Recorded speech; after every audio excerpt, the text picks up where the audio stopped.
The morning shift on Frontier Station Gamma 7 began like any other, with the low hum of recycling systems and the gentle whoosh of artificial atmosphere circulating through the corridors. Marcus Chen wiped grease from his hands onto his coveralls as he finished calibrating the primary fusion reactor's cooling matrix. 23 years of keeping machines running had taught him that space didn't forgive sloppy work, and neither did the 3,000 souls depending on this station's life support systems. The first sign something was wrong came through the emergency comm system at 0847 hours. Captain Rodriguez's voice crackled through the speakers, unusually tight with tension. "All hands, this is the captain. We have an unidentified vessel approaching from the Veil Nebula. Size estimates put it at approximately 2 kilometers in length. All non-essential personnel report to designated safe zones. Department heads to the bridge immediately." Marcus paused, his wrench hovering over a pressure valve. 2 kilometers was massive, bigger than most dreadnoughts in the colonial fleet. Nothing that size moved through space without announcing itself, especially not from the Veil Nebula, where no known civilization had ever been contacted. The station's defensive systems hummed to life around him. Marcus could feel it in the deck plates beneath his feet, the subtle vibration that meant the particle cannons were powering up. He'd maintained those systems for 8 years. They could punch holes through most known hulls, but against something 2 kilometers long, that would be like throwing rocks at a mountain. "Chen, you copy?" His supervisor's voice burst from his personal comm unit. "Copy, Jake. Reactors stable and secure. Want me to head to safe zone?" "Negative. Stay put and keep an eye on the power grid. If we need to run, I want those engines at full capacity." Marcus nodded to himself. Running made sense. Frontier Station Gamma 7 wasn't a military installation. It was a refueling stop, a supply depot for ships heading into the frontier territories. The farthest human outpost from Earth, hanging in the void between known space and the mystery of the galaxy's edge. Through the reactor room's single viewport, Marcus could see nothing but stars and the distant glow of the nebula. Whatever was coming remained invisible to the naked eye, but the sensor readings on his maintenance panel told a different story. The object was decelerating, bleeding off velocity that suggested it had been traveling for a very long time. An hour passed, then 2. The tension on the station grew thick enough to taste, like ozone before a thunderstorm. Marcus kept himself busy running diagnostics he'd completed twice already, but his eyes kept drifting to the comm panel. Finally, it crackled to life again. "Unknown vessel. This is Captain Elena Rodriguez of Frontier Station Gamma 7. Please identify yourself and state your intentions." Silence stretched across the comm channels. Marcus found himself holding his breath. Then a voice answered. But it wasn't transmitted through any recognizable communication protocol. It came from everywhere at once, thrumming through the station's hull like a vast bell being struck. The sound bypassed the comm system entirely, resonating through metal and ceramic and flesh. "Greetings, small ones. I am called Kazrath Vale Walker in your words, though my true name would take your son's lifetime to speak. I mean no harm to your floating nest." The voice was impossibly deep, each word carrying harmonics that made Marcus's bones ache. It spoke standard Galactic, but with an accent unlike anything in the linguistic databases. Ancient didn't begin to describe it. "Kazrath Vale Walker," Captain Rodriguez replied, her voice steady despite circumstances that would have broken lesser officers. "Welcome to human space. What brings you to our station?" "Hunger." The single word hit the station like a physical blow. Marcus felt it in his chest, a hollow resonance that spoke of emptiness beyond imagination. "I have traveled far, small captain. Farther than your species has dreamed. The void between stars holds no sustenance, and my reserves are—" A pause, filled with something that might have been embarrassment. "Depleted." On his maintenance panel, Marcus watched power fluctuations ripple through the station systems as the enormous vessel moved closer. External cameras finally got a clear image, and Marcus's breath caught in his throat. The ship, if it could be called that, looked like a living thing. Its hull curved and flowed like scales, each one the size of a city block. Massive fins swept back from what might have been a head, and along its sides, row upon row of what looked disturbingly like eyes reflected the station's navigation lights. It was beautiful. It was terrifying. It was definitely alive. "Kazrath Veilwalker," Captain Rodriguez said carefully. "What kind of sustenance do you require?" "Any will suffice. I am not particular in my current state. Perhaps you have refuse? Waste matter your people cannot consume? I would not wish to deprive you of needed resources." The creature was asking for garbage. A being that dwarfed their station, that moved through space under its own power, that spoke with the voice of ancient mountains. It was asking for table scraps. Marcus found himself moving before conscious thought kicked in. He left the reactor room and headed for the nearest transport tube, his maintenance clearance codes getting him past security checkpoints that should have stopped him. The central hub of the station buzzed with activity as crew members scrambled to understand their situation. He could have gone to his assigned safe zone. Should have, according to regulations. Instead, he found himself in the station's waste processing center, staring at the massive containers of organic refuse waiting for recycling. "What are you doing here, Chen?" Security Chief Valdez appeared at his shoulder, hand resting on her sidearm. "Thinking," Marcus said. He gestured at the waste containers. "That thing out there is starving. It's big enough to crack this station like an egg, but it's asking politely for our garbage." "Your point?" Marcus looked at her, really looked. Sarah Valdez had been security chief for 6 years. She'd handled everything from smugglers to pirates to the occasional drunk colonist with delusions of grandeur. But this was beyond her experience, beyond anyone's. "My point is that politeness goes both ways." Marcus started entering commands into the waste processing system's control panel. If something that powerful is asking nicely, maybe we should respond in kind. You can't just dump our waste into space without authorization. I'm not dumping it into space. Marcus's fingers flew over the controls. I'm preparing it for transfer. There's a difference. On the main display, the creature called Kazrath Veilwalker hung motionless relative to the station, waiting.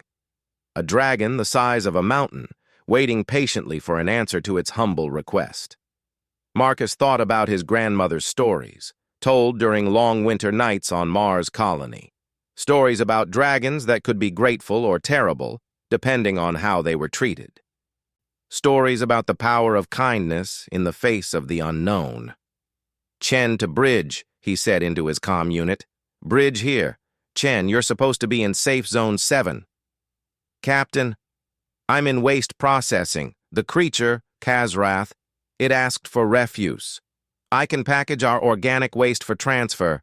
Clean, efficient, respectful." Silence stretched across the comm. Marcus could almost hear Captain Rodriguez thinking, weighing options against unknown risks. How long would that take? 20 minutes to prepare, maybe 10 more to load into transfer pods. Do it. Marcus's hands were already moving before she finished speaking. The waste processing system hummed to life around him, sorting and packaging organic matter into standardized transfer containers. It was work he'd done 1,000 times for supply runs, but never for a dragon. Security Chief Valdez watched him work, her hand still on her weapon, but her expression thoughtful. "You really think this is going to matter?" she asked. Marcus paused in his work, looking up at her. "My grandmother used to say that how you treat someone when they're hungry tells you everything about who you are. This thing could take whatever it wanted from us. Instead, it asked. And if it decides to take anyway? Then at least we'll know we tried to do the right thing." The waste processing system completed its cycle with a soft chime. 37 standardized containers of organic waste, properly packaged and ready for transfer. Not much by human standards, barely a day's worth of garbage from a station of 3,000. But for Khazrath Vale Walker, waiting patiently in the void, it might mean the difference between life and death. Marcus sealed the transfer bay and checked his readings one final time. Everything looked good. Clean transfer, no contamination risk, standard diplomatic protocols followed as much as possible under impossible circumstances. Chen to bridge. Transfer packages ready. Copy that, Chen. Stand by. Through the transfer bay's viewport, Marcus could see the creature moving closer. Details became visible that the long-range sensors had missed. The scale-like hull wasn't uniform. It seemed to shift and flow like living tissue. And the eyes along its sides. They weren't just reflective surfaces. They were looking back. One enormous eye, easily 50 meters across, turned to focus directly on the transfer bay window. Marcus found himself staring into an intelligence older than human civilization, deeper than the space between stars. For a moment that lasted eternity, they looked at each other across the void. Then Khazrath Vale Walker spoke again, its voice gentler now, almost wondering. Small one in the waste chamber. I see you there, preparing sustenance with care and thought. Your kindness touches something in me that has been cold for too long. Marcus felt his heart skip as that ancient voice spoke directly to him. The creature had seen him working, had somehow understood what he was doing, despite the vast differences between their species. Around him, the station's crew fell silent, waiting for something none of them could predict. Bridge to all hands. Captain Rodriguez's voice carried new authority. Begin transfer operation. Mr. Chen, you have the con on waste management protocols. The transfer pods launched smoothly, small silver packages drifting across the void toward the massive form of Khazrath Vale Walker.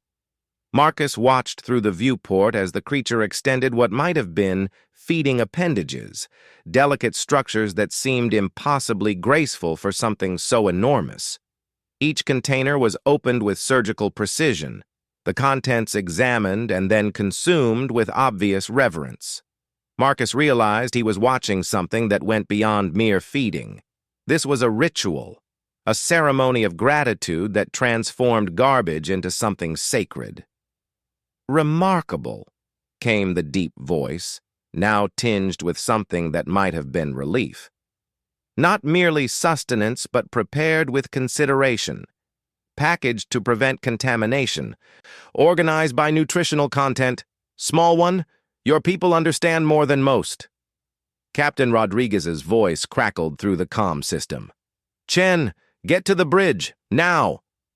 Marcus reluctantly left the transfer bay, taking the fastest route through the station's corridors. Crew members he passed looked at him with mixtures of curiosity and concern. Word traveled fast on a space station, and everyone knew he'd been the one to package the alien's meal. The bridge buzzed with activity when he arrived. Officers hunched over sensor displays. Communications specialists worked to maintain contact with Colonial Fleet headquarters, and Captain Rodriguez stood at the center of it all like the eye of a storm. Chen, front and center, she called without turning around. Our new friend has made a request. Specifically, he's asked to speak with the small one who understands the gift of preparation. Marcus felt every eye on the bridge turn toward him. These were trained officers, people who'd spent years learning how to handle first contact situations. But none of their training had covered dragons the size of mountains who spoke in harmonics that bypassed technology altogether. Captain, I'm just a maintenance tech. I don't know anything about diplomatic protocols. Neither do any of us. Rodriguez finally turned to face him, and Marcus saw something in her eyes he'd never expected. Uncertainty, but also determination. But you're the one who took initiative when everyone else was paralyzed. You're the one who saw a starving being and decided to help instead of wait for orders. She gestured toward the main view screen, where Kazrath Vale Walker hung in space like a living constellation. That creature out there has technology we can't begin to understand. It could have taken what it needed from us by force. Instead, it asked politely and waited patiently. And when you responded with kindness, it noticed. Marcus looked at the screen, at the impossibly vast form of the alien vessel.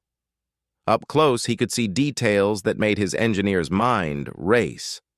The hull wasn't just scale-like.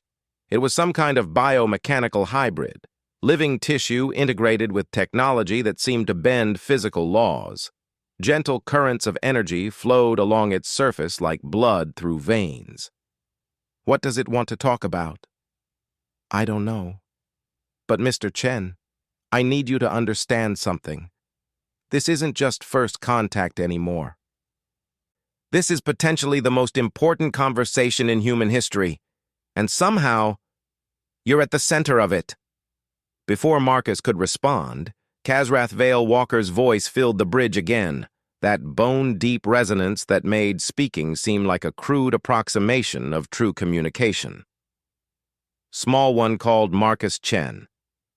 Will you speak with one who has traveled far? Every protocol Marcus had ever learned about chain of command screamed that he should defer to Captain Rodriguez. But something in that ancient voice called to him, a loneliness that made the vast emptiness of space seem warm by comparison. I'll speak with you, Marcus said, his voice barely steady. Come to the observation deck of your station. Let us see each other more clearly. Captain Rodriguez nodded at him. Go. But Chen, remember you're representing all of humanity right now. The observation deck was usually a quiet place where off-duty crew came to watch the stars. Now it felt like the most important stage in the galaxy.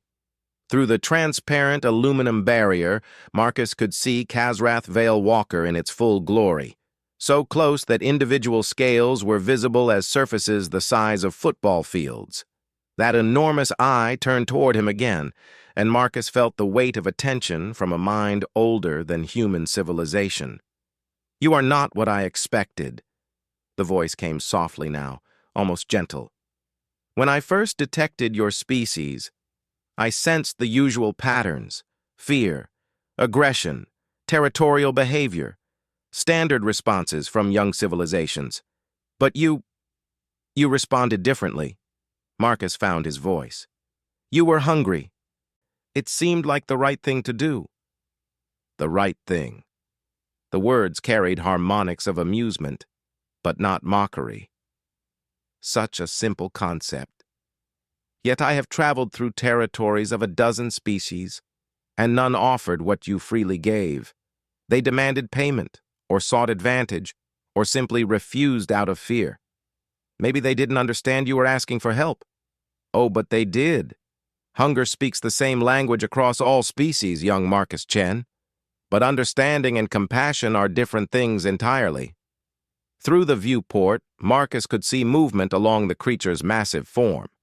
What he'd initially taken for hull sections were moving, rearranging themselves in patterns that seemed almost like writing, communication. You're trying to tell me something, Marcus said, more to himself than to the alien. Perceptive, yes. I am sharing my story. Would you hear it? Marcus nodded, then realized the gesture might not translate. I'd like that. I am old by any measure. I have seen the birth and death of stars, the rise and fall of civilizations. I was once part of something greater, a collective of my kind that maintained balance in this galaxy. We were gardeners of sorts, tending to the spaces between worlds, ensuring that young species had room to grow. The patterns on the alien's hull shifted, and Marcus could swear he was seeing images, star fields, planets, other creatures like Kazrath, but smaller, working together in harmonious purpose. But time is the enemy of all things, even those who seem eternal. My kind grew fewer with each passing age. Some chose to sleep until the galaxy changed. Others went beyond, to places I cannot follow. I alone chose to remain active, to continue the work as best I could. Marcus felt a chill that had nothing to do with space's cold. You're the last one. The last active one, yes. For 3 million of your years, I have traveled alone, maintaining trade routes, preventing wars where possible, shepherding young species away from the mistakes that destroy them. It is lonely work. The weight of that loneliness hit Marcus like a physical blow. 3 million years of solitude, of being the only one of his kind still actively engaged with the universe.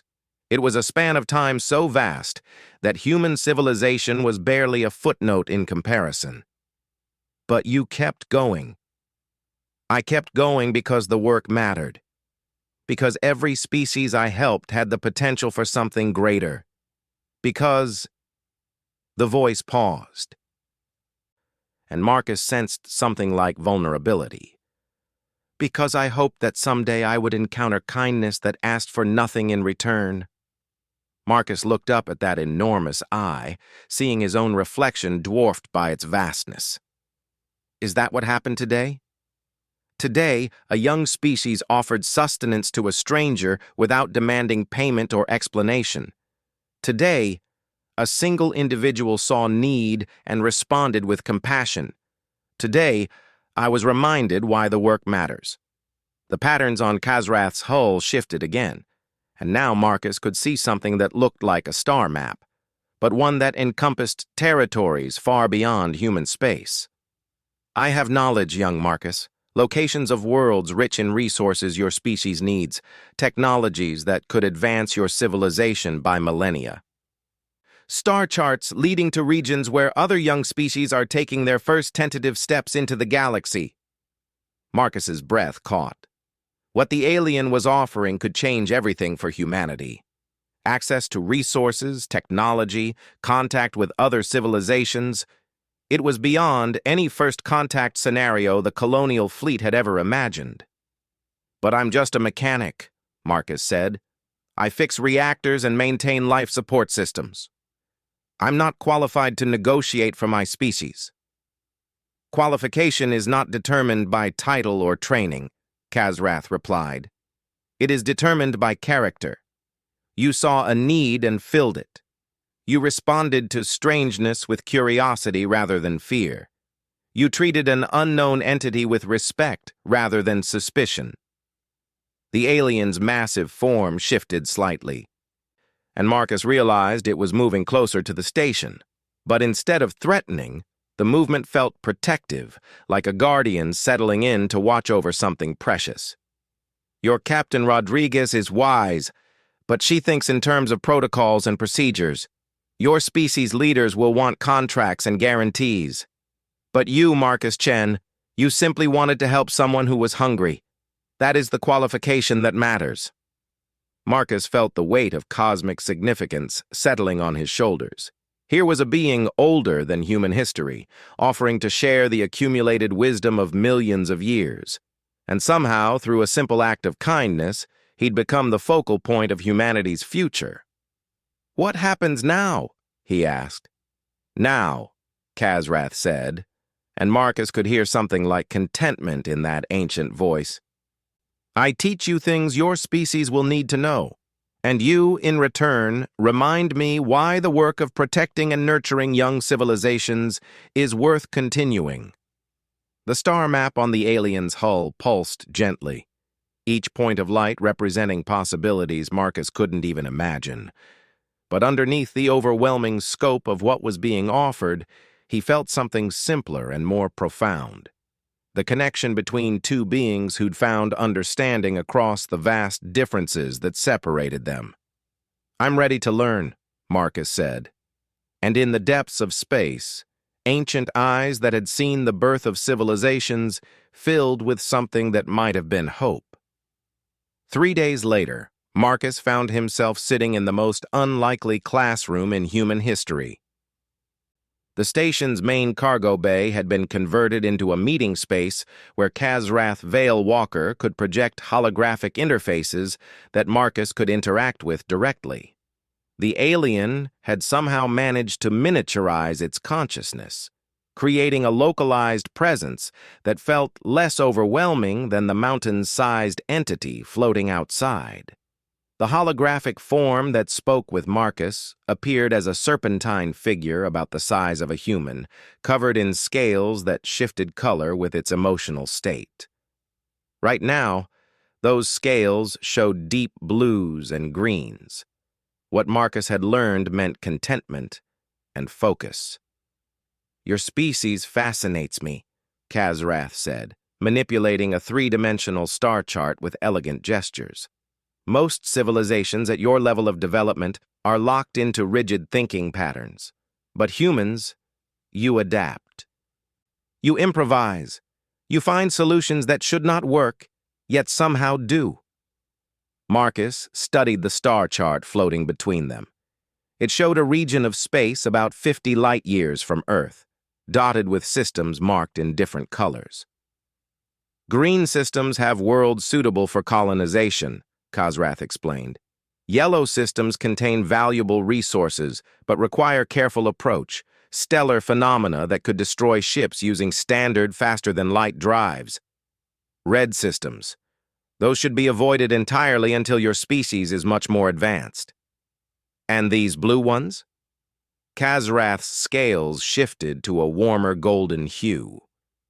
"Those contain other young species. Some have achieved basic spaceflight, others are still planetary-bound, but showing signs of developing technology. If humanity is to join the greater community of sapient species, you will eventually encounter them." Marcus zoomed in on one of the blue systems, seeing detailed scans of worlds covered in crystalline structures. "What are they like?" "The shard builders create living architecture from silicon compounds. They think in geological timescales. What seems like a conversation to them might take your entire lifetime. But they are peaceful, curious about other forms of life. They would appreciate humanity's quick thinking and adaptability." The hologram shifted to show another system. "These are the void swimmers. They evolved in the space between planets, feeding on stellar radiation and magnetic fields. To them, the concept of needing a solid surface to live on is as alien as their lifestyle is to you." Marcus leaned back in his chair, trying to process the scope of what he was being shown. "How do you know so much about all of them?" "I told you. I have been gardener to this region for millions of years. I know them as you might know the plants in a beloved garden. Their growth patterns, their needs, their potential dangers and gifts." Kazrath manipulated the display again, showing trade routes that connected distant systems in a web of mutual benefit. "This is what I have maintained. Not an empire or confederation, but a loose network of species that help each other grow. When the shard builders needed certain rare minerals, I guided them to uninhabited worlds where those materials could be found. When young species were on the verge of destroying themselves with warfare, I helped establish contact with others who had faced similar challenges." "And now you want humanity to be part of this network?" The alien's form shifted, scales taking on deep purples that Marcus had learned indicated uncertainty mixed with hope. "I want to offer humanity the choice, but Marcus, you must understand, joining this community comes with responsibilities. Your species would need to move beyond seeing other worlds merely as resources to exploit. You would need to think not just of humanity's benefit, but of the benefit of all sapient life." Marcus thought of Earth's history, of the long struggle toward recognizing the rights of all humans regardless of differences, of the gradual expansion of moral consideration beyond just one's own tribe or nation. That's not going to be easy. Humans are good at caring about each other, but we've also got a talent for drawing lines between us and them. "Yes," Kazrath said simply. "That is why I wanted to speak with you first, before your leaders and diplomats arrive from your homeworld. You saw me as hungry, not as threat or opportunity. That perspective will be crucial if humanity is to avoid the mistakes that have destroyed other promising species. A soft chime indicated an incoming message. Captain Rodriguez's voice filled the cargo bay. "Chen, we've got incoming ships. The colonial fleet is sending the heavy diplomatic corps, 3 cruisers and a flagship. ETA 6 hours. Marcus sighed. In 6 hours, this intimate exchange of knowledge would become formal negotiations between civilizations. Treaties would be drafted, committees formed, protocols established. The simple act of offering food to a hungry traveler would be buried under layers of bureaucracy and political maneuvering. "You're concerned," Kazrath observed, scales shifting to the concerned yellow patterns Marcus recognized. "The diplomats will want to quantify everything. They'll want guarantees about technology transfers, exclusivity clauses, territorial agreements. They're going to try to turn this into a business transaction." "And you believe that would be a mistake?" Marcus stood and walked to the cargo bay's viewport, looking out at Kazrath's massive form floating in space. "I think the most important thing that happened here wasn't about resources or technology. It was about connection. You've been alone for 3 million years, and we've just learned we're not alone in the galaxy. That's bigger than any trade agreement." Kazrath's holographic form moved to join him at the viewport. "Your insight honors me, Marcus Chen. But tell me, if your diplomats approach this incorrectly, what would you do?" The question hung in the air between them. Marcus thought about it, turning over possibilities in his mind.